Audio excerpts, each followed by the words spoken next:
Ketua Umum Partai Demokrat Agus Harimurti Yudhoyono atau AHY mengaku tengah mengatur jadwal untuk bertemu dengan Presiden Joko Widodo atau Jokowi. Hal ini kata AHY seiring dengan pertemuan Jokowi dengan berbagai ketua umum partai seperti Ketua Umum Gerindra Prabowo Subianto dan Ketua Umum Golkar Erlangga Hartarto. Saat ini kata AHY, pihak Partai Demokrat juga sudah berkomunikasi untuk bisa mendapatkan waktu berdiskusi dengan Presiden Jokowi dalam waktu dekat. Namun kesibukan antara Presiden Jokowi yang hendak melakukan perjalanan dinas ke luar negeri dan Partai Demokrat yang masih sibuk kampanye membuat jadwal pertemuan belum cocok. Hal itu diungkapkan AHY saat hadir di debat Capres ketiga di Istora Senayan, Jakarta pada Minggu 7 Januari, seperti dimuat Facebook tribunnews.com. Meski begitu, AHY berharap dalam waktu dekat ia bisa bersilaturahmi dengan Jokowi untuk berdiskusi berbagai hal. AHY sendiri mengaku tidak mengetahui isi pembicaraan Prabowo dan Jokowi dalam pertemuan Jumat lalu. Kemudian tentu hari ini sebagai Menteri Pertahanan. Jadi artinya wawasan beliau bisa dikatakan luas dan bisa menjelaskan dengan baik apa yang terjadi di dunia saat ini dan bagaimana posisi Indonesia menghadapi segala tantangan dan peluang di abad 21 ini. Kita tahu permasalahan keamanan dunia juga terus dinamis, perang terjadi di sana-sini, konflik atau paling tidak potensi konflik juga sangat mungkin terjadi setiap saat, termasuk di kawasan kita. Kita tahu ada sejumlah hotspot atau flashpoints yang harus kita antisipasi bersama. Tapi insya Allah saya punya keyakinan Pak Prabowo siap dan bisa menjelaskan itu kepada masyarakat luas. Lagi beberapa hari kebelakang kan lalu tepatnya Pak Jokowi bertemu sama Pak Prabowo kemarin, Pak Jokowi coba ke Pak Erlangga sama Pak Sumas. Biasanya Pak Jokowi lagi berpikirnya untuk yang koalisi Indonesia Maju. Pak Jokowi sudah menjanjikan bertemu sama Mas Ahy, mungkin dalam waktu dekat.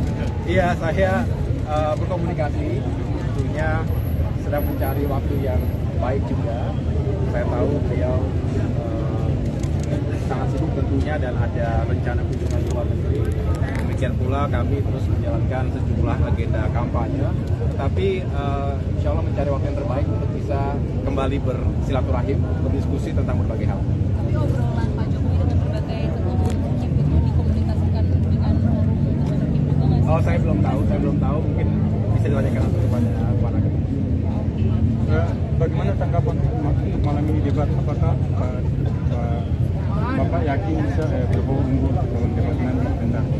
Insya Allah bisa unggul Pak Prabowo, karena sekali lagi tadi beliau punya pengalaman yang lengkap, tidak hanya sebagai Menteri Pertahanan hari ini, tetapi juga mengabdi 25 tahun lebih di militer. Itu adalah sesuatu yang berharga dan tentunya bisa memberikan insight kepada kita apa saja yang menjadi tantangan di bidang pertahanan keamanan termasuk militer.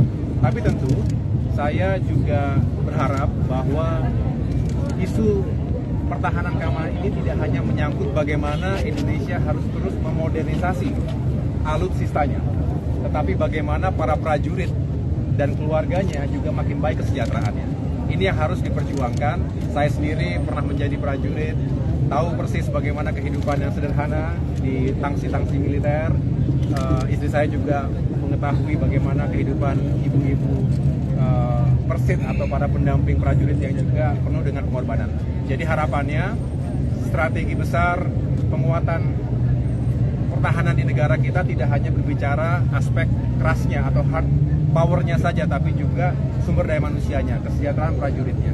Nah, mudah-mudahan ini bisa dijawab dalam debat malam hari ini, termasuk tentunya berbicara diplomasi. Saya yakin Pak Prabowo juga mengedepankan smart diplomacy, karena setiap negara punya instrumen, apakah yang sifatnya hard power maupun soft power.